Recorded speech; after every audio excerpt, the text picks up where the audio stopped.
Oops, forgot your ticket. Go home, maybe next trip. Sarah's voice was sweet as sugar, but her eyes held the satisfaction of a cat who'd just cornered a mouse. Standing there at JFK Airport, surrounded by families heading off to their dream vacations, I felt the blood drain from my face as the reality hit me. $33,000. That's what I'd paid for this family trip to Paris, and they'd planned to ditch me all along. If you're watching this, subscribe and let me know where you're watching from. My name is Linda Walker, and at 68, I thought I'd seen every kind of betrayal family could dish out. I was wrong. 2 months ago, when my son Michael suggested a family vacation to celebrate the holidays, I'd been over the moon. Mom, wouldn't it be amazing if we all went to Paris together? The kids would love it, and Sarah's always wanted to see the Eiffel Tower. The way he said it, so casual, so loving. I never questioned who would pay. I just opened my checkbook like I always did. Sarah, my daughter-in-law, had volunteered to handle all the bookings. Leave everything to me, Linda. I have experience with international travel. She'd smiled, that perfect smile of hers, the one that had fooled me for 16 years of marriage to my son. I'd handed over my credit card information without a second thought. Hotels, tours, flights for 5 people, everything first class because we want this to be special. Standing at the departure gate, watching my son avoid eye contact while Sarah explained how there'd been a mix-up with my reservation, I realized the truth. The reservation hadn't been mixed up. It had never existed. They'd taken my money, planned their dream vacation, and never intended for me to be part of it. My grandson Jake, 14 years old, looked mortified. My granddaughter Emma, 16, was staring at her phone, pretending this wasn't happening. There must be some mistake, I said, though deep down I knew there wasn't.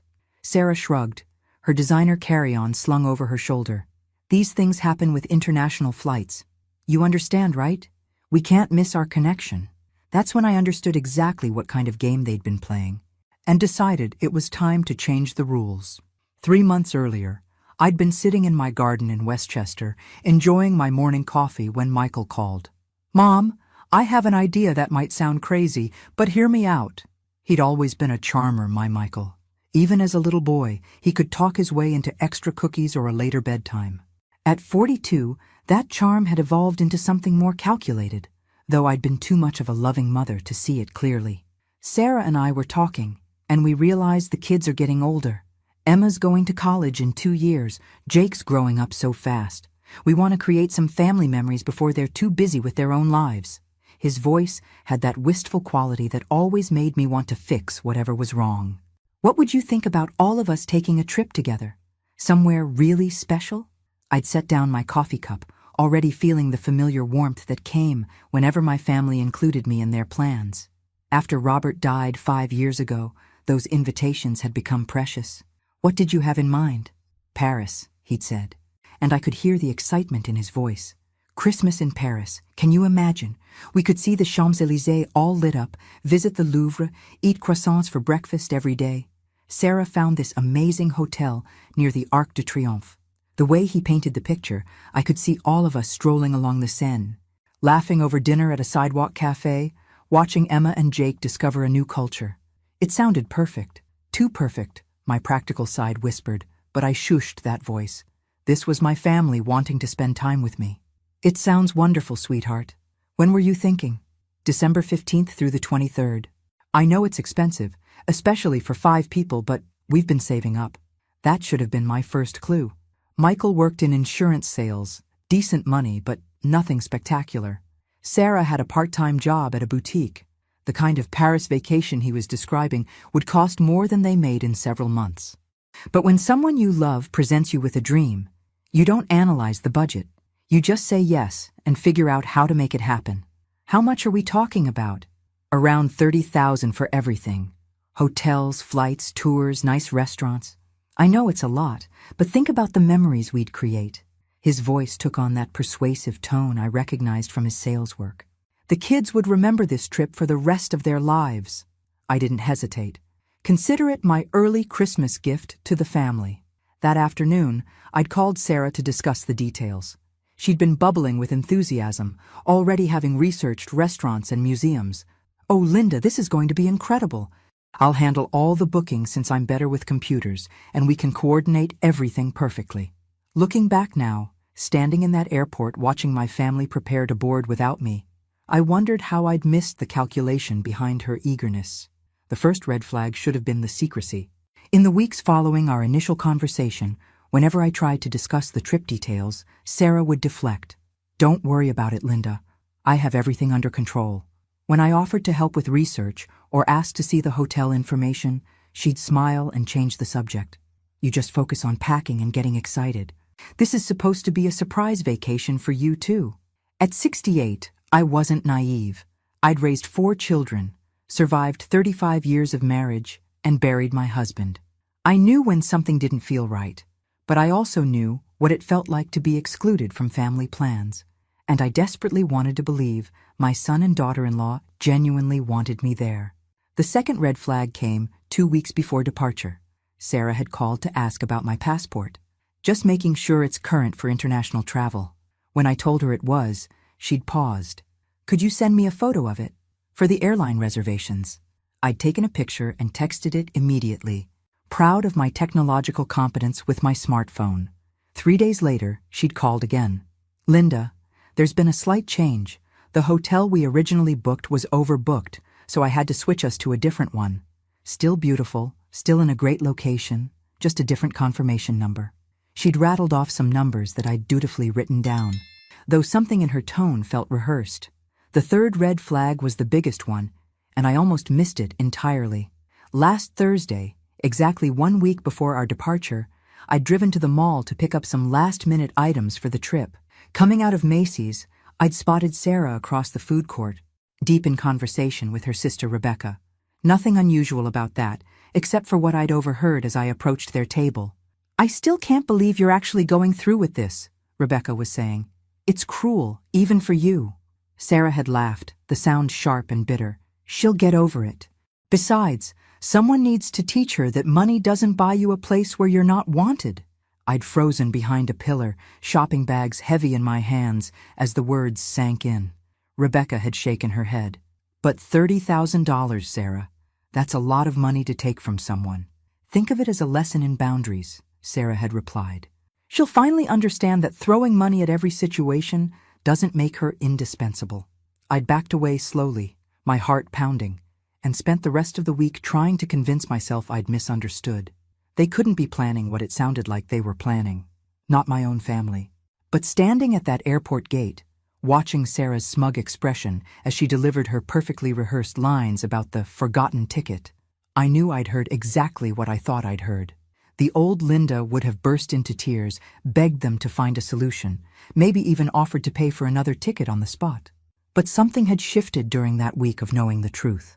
The woman standing in JFK Airport wasn't the same pushover who'd been writing checks for family emergencies for the past 5 years. "You know what, Sarah?" I said, keeping my voice calm and pleasant. "These things do happen." I turned to Michael, who was studying his boarding pass with suspicious intensity. "Have a wonderful time in Paris, sweetheart. I hope it's everything you dreamed it would be."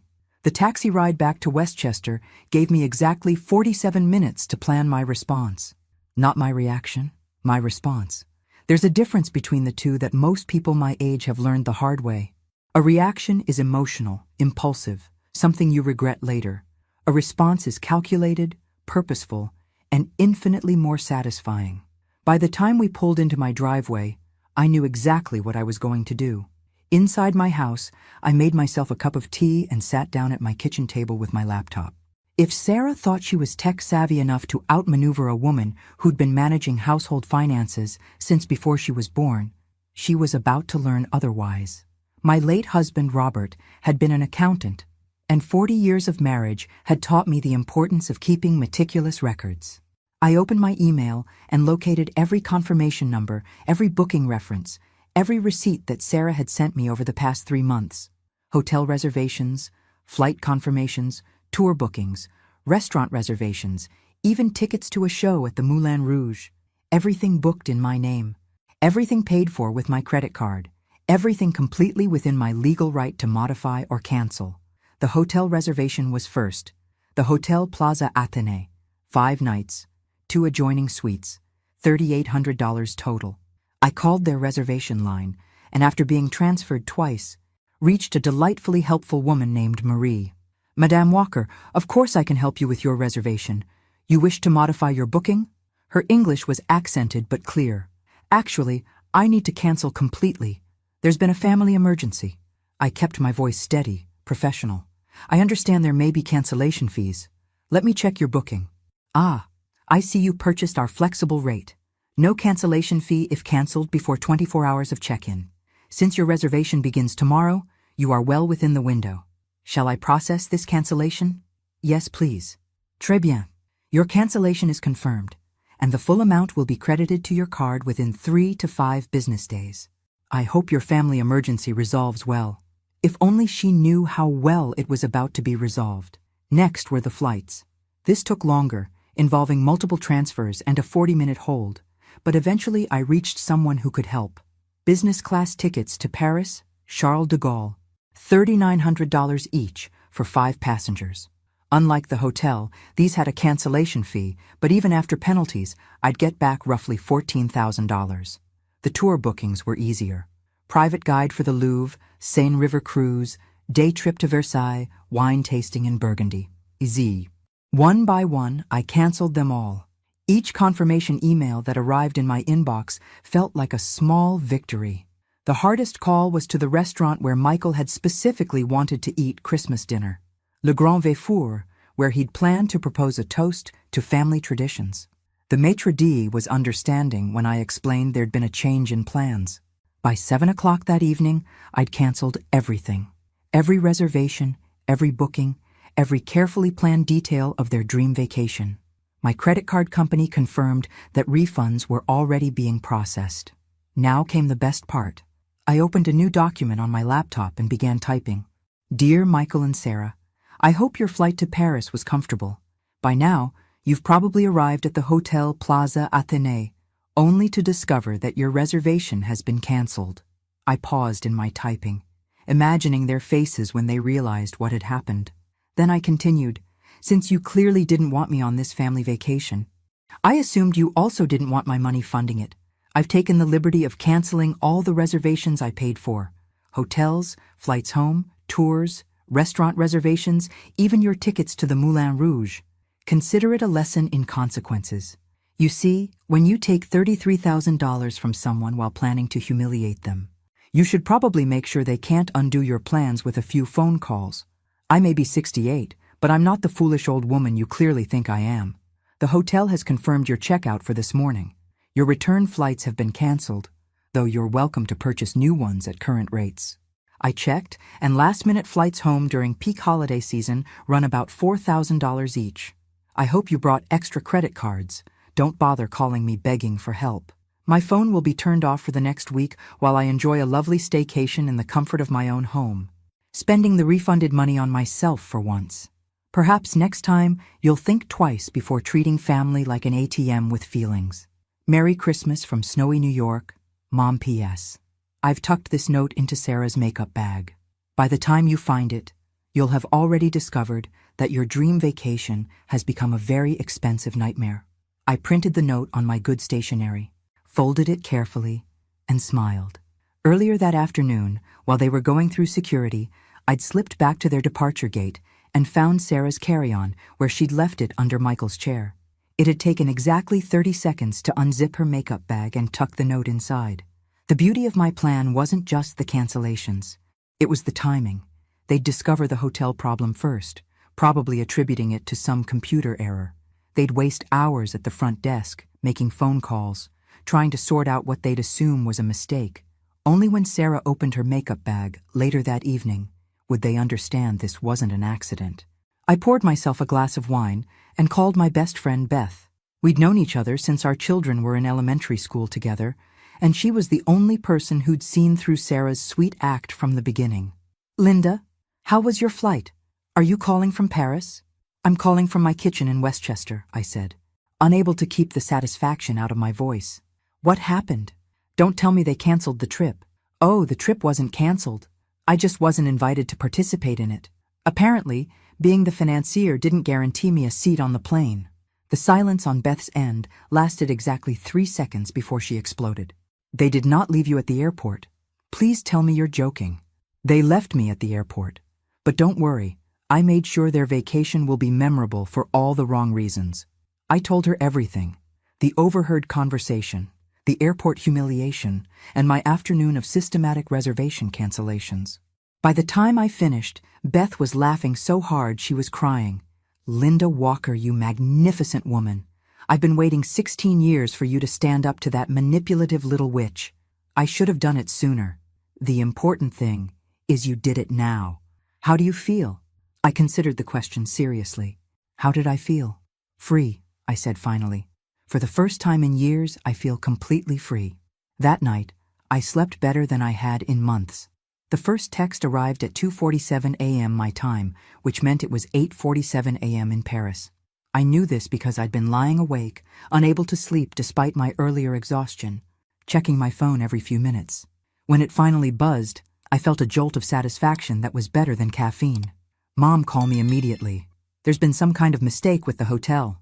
Michael's message was followed 30 seconds later by another one. They're saying our reservation was canceled. We're standing in the lobby with our luggage and 2 crying kids. I turned my phone face down and went back to sleep. The next barrage came 2 hours later. 7 messages in rapid succession, each one more frantic than the last. The hotel manager won't help us. We can't find another room anywhere. Do you know what happened with the booking? This isn't funny anymore. The kids are exhausted and scared. Please just call me back. I made myself breakfast instead. Pancakes from scratch, the way Robert used to like them. Extra butter, real maple syrup, fresh strawberries. I ate slowly, savoring each bite while my phone continued to buzz against the kitchen counter. Around noon, Sarah's number appeared on my screen. I let it go to voicemail, then played the message on speaker. Linda! Her voice was tight with controlled fury. I don't know what game you think you're playing, but this needs to stop right now. We're in a foreign country with 2 children, and we need somewhere to stay. Whatever problem you have with us can be discussed when we get home, but right now, we need you to fix this. The entitlement in her voice was breathtaking. Even now, even after being caught in their scheme, she still expected me to solve their problems. The next voicemail came from Emma, my 16-year-old granddaughter. Her voice was shaky, younger than her years. Grandma, I don't understand what's happening. Dad won't tell us anything, and Mom's been crying. We're sitting in some cafe and everyone looks scared. Could you please call us back? I miss you. That one almost broke my resolve. Almost. But I reminded myself that Emma's parents had put her in this situation, not me. They'd chosen to use my money for a vacation they never intended me to enjoy, and now they were experiencing the consequences of that choice. By evening, the messages had become desperate. Michael's voice cracked as he explained they'd found a small hotel in a questionable neighborhood for 3 times the normal rate. Mom, please, I know you're angry, but the kids don't deserve this. We're scared, we're running out of money, and we don't know what to do. I turned my phone off and spent the evening wrapping Christmas presents for my neighbor's children. Real presents, bought with care and thought, not money thrown at a problem to make it disappear. The next morning I turned my phone back on to find 43 missed calls and 17 voicemails. The progression told a story. Confusion, then panic, then fury, then desperate pleading. The final message was from Sarah, and her voice was pure venom. You vindictive old bitch, I hope you're happy. We're stuck in Paris with no money and no way home, and it's all because you couldn't handle being left out of one little trip. This is exactly why nobody wants you around. You're toxic, selfish, and pathetic. Don't expect to see your grandchildren again when we get back. I deleted the message and made myself another cup of coffee. Sarah had just revealed her true self completely, and I'd captured it all on voicemail. Sometimes the best response is giving people enough rope to hang themselves. But her threat about the grandchildren had hit its mark. That evening, as I sat in my living room watching the snow fall outside, I wondered if my moment of satisfaction had cost me the relationship with Emma and Jake. That's when my phone rang one more time, and I saw a number I didn't recognize. The unknown number turned out to be Emma, calling from the hotel lobby phone because Sarah had confiscated her cell phone. My granddaughter's voice was small and scared, nothing like the confident teenager I knew. Grandma, I'm sorry to bother you, but I'm really confused about what's happening." She spoke in whispers, clearly trying not to be overheard. "Mom and Dad keep arguing about money and hotels, and Dad looks like he might cry. Mom threw her phone across the room, and now it's broken." I closed my eyes, feeling the weight of what I'd set in motion. "Are you safe, sweetheart? Are you somewhere warm with food?" "We're in this tiny hotel room with 2 beds and no heat. The bathroom smells weird, and there's mold on the ceiling.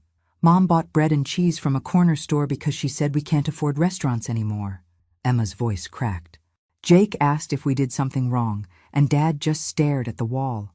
The old Linda would have caved immediately, would have called the nearest luxury hotel and booked them a suite. But the new Linda understood that rescuing them now would only teach them that tantrums and manipulation eventually worked." "Emma, honey, I need you to understand something. This situation isn't about you or Jake. It's about choices your parents made without thinking about the consequences." "But what choices? What happened to our hotel? Dad keeps saying there was a computer error, but Mom keeps screaming about how you ruined everything." Smart girl. At 16, she was already seeing through her parents' lies. "Your mother and father planned this vacation using my money, but they never intended for me to come with you. They left me at the airport in New York." The silence stretched so long, I thought the call had dropped. When Emma spoke again, her voice was different, older. "They left you at the airport? On purpose?" "On purpose. After I paid $33,000 for everyone's tickets, hotels, and tours." "Oh my God." She was quiet again. "That's why you canceled everything. You canceled it all because they ditched you. I canceled everything because someone needed to show them that actions have consequences. I'm sorry you and Jake got caught in the middle, but your parents put you there, not me. Mom said you were being spiteful, but you were supposed to come with us, weren't you? This was supposed to be a family trip." I could hear the pieces clicking together in her teenage mind. "She lied to me. She said you decided at the last minute that you didn't want to travel. I never decided any such thing. I was at the airport with my suitcase, ready to board, when your mother announced there had been a mix-up with my ticket." Emma's breathing was shaky. "I'm so sorry, Grandma. I didn't know. Nobody told us what really happened." A pause. "Are we going to be stuck here?" "That depends on what your parents decide to do. They'll figure something out." I hoped I sounded more confident than I felt. "I have to go. Mom's coming back from the front desk and she looks really angry." Emma's voice dropped to barely a whisper. "I love you, Grandma. I'm sorry they were so mean to you." The line went dead, and I sat in my quiet house feeling the full weight of what I'd done. My grandchildren were innocent victims in this mess, and seeing them suffer because of their parents' greed and my revenge was harder than I'd anticipated. But sometimes the only way to teach bullies a lesson is to stop enabling their behavior, even when innocent people get hurt in the process. The next 3 days passed in relative silence. No frantic calls, no desperate voicemails, no angry threats. Just the occasional text from Emma, sent when she could sneak access to the hotel's computer, updating me on their situation. They'd moved to an even cheaper hotel. Sarah had attempted to charm the American embassy into helping them, but diplomatic staff weren't in the business of solving vacation funding problems for entitled Americans. Michael had tried calling his boss for an advance on his salary, but being told your son-in-law abandoned his mother at the airport didn't exactly inspire generosity. Sarah's sister, Rebecca, the same one who'd questioned the morality of their plan, had refused to wire money for return flights. "You made your bed," had been her exact words, according to Emma. I spent those 3 days doing something I hadn't done in years, focusing entirely on myself. I rearranged my living room furniture, finally hanging the paintings I'd bought months ago but never found time to display. I called old friends I'd neglected while managing family crises. I even started reading a novel for pleasure instead of the investment magazines and financial planning books that usually filled my evenings. On Wednesday evening, as I was enjoying a glass of wine and watching the snow fall in my backyard, my doorbell rang. Through the peephole, I saw Beth holding a bottle of champagne and grinning. "I brought reinforcements," she announced when I opened the door. "We're celebrating your newfound backbone." We settled in my living room with the champagne and a plate of cheese and crackers. Beth had been following the saga through my updates, and she was practically glowing with vicarious satisfaction. "Have you heard anything today?" she asked. Emma managed to send an email from the hotel lobby. Apparently, Michael spent the morning at the airport trying to negotiate standby seats on flights home. The cheapest options are still $3,000 per person because it's peak holiday season. Beth nearly choked on her champagne. $15,000? They'd need to pay $15,000 to get home? Unless they want to stay in Paris until after New Year's when prices drop. But from what Emma described, their current accommodation wouldn't survive that long without causing some kind of international incident. This is better than Christmas morning, Beth laughed. I'm sorry. I know they're your family, but watching Sarah finally face consequences for her behavior is deeply satisfying. I had to admit I agreed, though the grandchildren's involvement still bothered me. Emma seems to be handling it better than Jake. She's old enough to understand what really happened, but Jake keeps asking why Grandma doesn't love them anymore. He'll understand when he's older. Right now, he's seeing his parents' choices play out, and that's a valuable lesson, even if it's painful. We were interrupted by my phone ringing. The display showed Michael's number, and I hesitated. Beth raised an eyebrow. Are you going to answer it? I let it go to voicemail. Whatever he had to say, I could listen to it on my own terms. The message was different from his previous desperate pleas. His voice was calm, measured, almost businesslike. Mom, I know you're screening my calls, and I don't blame you. What we did was wrong, inexcusably wrong. Sarah convinced me it was just a harmless way to take a family vacation without complications. But leaving you at the airport was cruel, and using your money to do it was theft. Beth leaned forward, clearly impressed by this change in tone. I'm calling because I want you to know that I've figured out a way to get us home. I won't ask you for money, and I won't ask you to fix what we broke. But I need you to know that Emma and Jake had nothing to do with this plan. They thought you were coming with us until the very last minute. When we get home, Sarah and I will face whatever consequences you think are appropriate. But please don't punish the kids for our mistakes. The message ended, and I stared at my phone. This was the son I remembered from before he married Sarah, the one who took responsibility for his actions instead of making excuses. Well, Beth said, that was unexpected. He almost sounded like a grown-up. Before I could respond, another call came in. This time, it was an international number I didn't recognize. The voice on the other end was crisp, professional, with a slight French accent. Mrs. Walker, this is Inspector Dubois with the Paris Police Prefecture. I'm calling regarding an incident involving your family members. My blood ran cold. Images of accidents, emergencies, hospitals flashed through my mind. Are they hurt? What happened? No, madame, they are not hurt, but they are in custody for attempting to leave their hotel without paying their bill. The hotel manager called us when they tried to, skip out on their charges.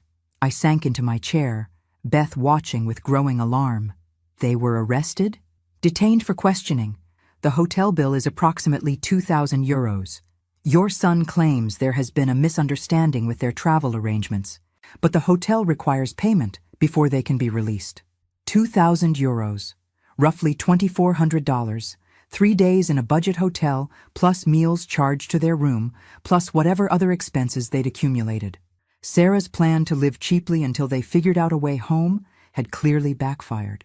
Inspector, I need to understand something. Are my grandchildren involved in this? The children are with your son and daughter-in-law, yes. They are not in trouble, but they cannot leave until the bill is resolved. Emma and Jake were sitting in a French police station because their parents couldn't pay a hotel bill. The image of my 16-year-old granddaughter trying to understand why police officers were speaking rapid French to her father made my chest tight. What are my options, Inspector? The hotel will accept payment by international wire transfer or credit card. If payment is received, your family can be released immediately. If not, he paused diplomatically, the French legal system will need to become involved. I looked at Beth, who was mouthing, "Don't do it," while shaking her head vigorously. She was right. Paying their hotel bill would send exactly the wrong message. It would tell Michael and Sarah that no matter how badly they behaved, Grandma would always bail them out in the end. But Emma and Jake didn't deserve to spend Christmas Eve in a police station. Inspector, can you separate the children from this situation? Find somewhere safe for them to stay while their parents sort out their legal issues? We can contact the American consulate for assistance with the minors, but it will take time to arrange proper guardianship, perhaps several days. Several days. Emma and Jake would spend Christmas in some kind of French government facility while their parents faced fraud charges. I closed my eyes and made a decision I hoped I wouldn't regret. I'll pay the hotel bill, but only the basic charges, room and any meals that were already included. Nothing extra. Très bien, madame. I will arrange for the hotel to contact you directly for payment information. Your family should be released within the hour. After I hung up, Beth stared at me with disappointment. Linda, you just rewarded their terrible behavior. I saved my grandchildren from spending Christmas in French social services. There's a difference. And now Sarah knows that no matter what she does, you'll rescue them if she puts the kids in danger. I hadn't thought of it that way, but Beth was right.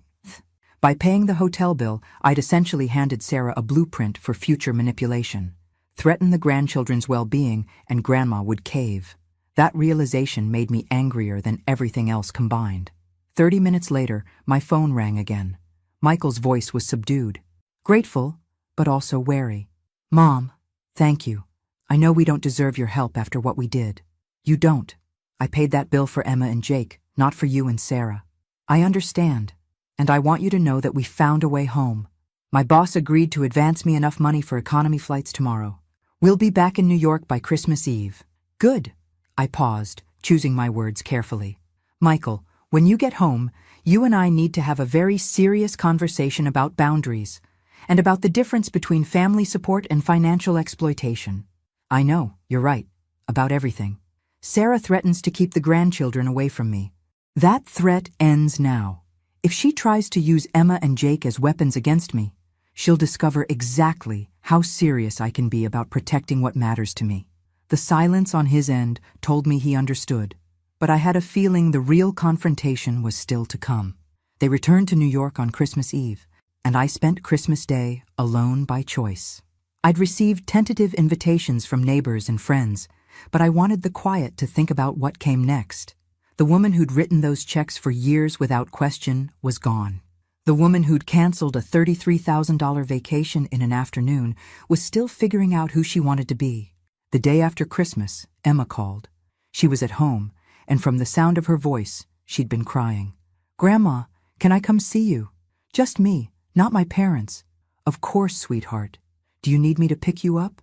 Mom said she'll drive me over, but she wants to talk to you first. I almost laughed. Sarah wanted to talk to me. After everything that had happened, she still thought she could manipulate her way back into my good graces. Tell your mother she can drop you off, but I'm not interested in talking to her right now. An hour later, Sarah's car pulled into my driveway.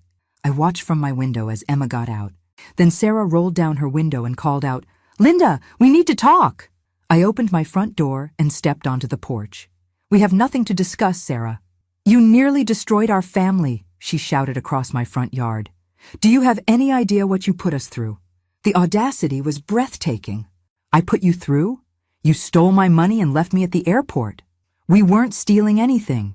We were giving you what you always claim you want, more family time. Emma had been standing frozen between us, but now she walked toward the house. Mom, just go. You're making it worse.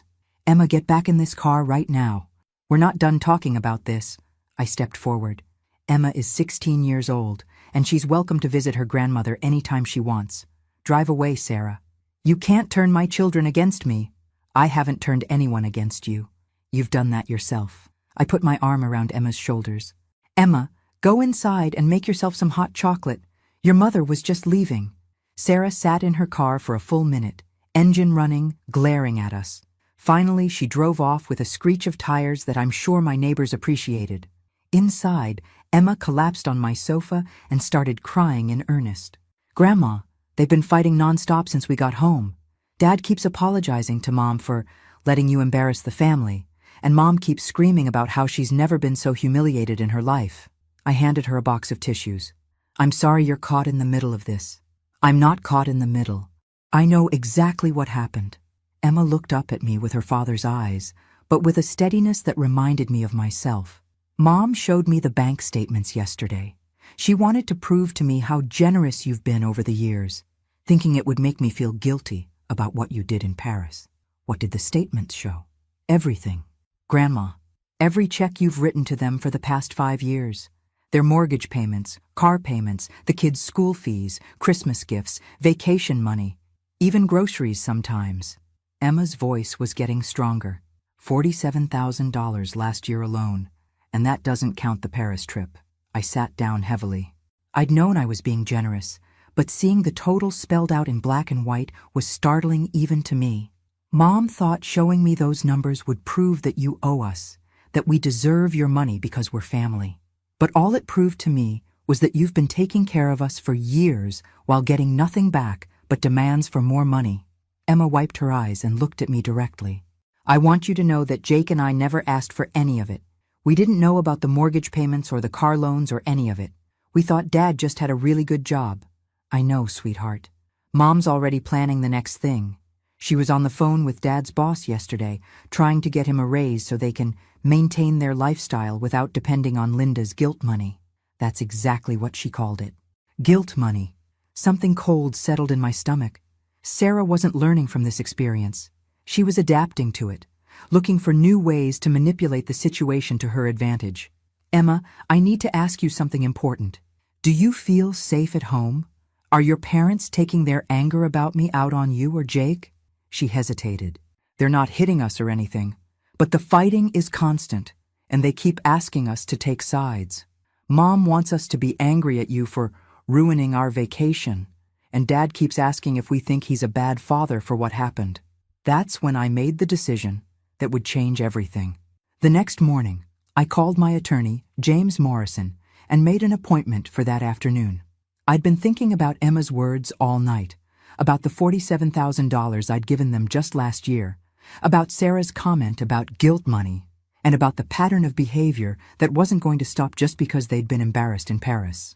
James listened to my story without interruption, occasionally making notes in his careful handwriting. When I finished, he leaned back in his chair and whistled softly. Linda, what you're describing is a classic case of elder financial abuse.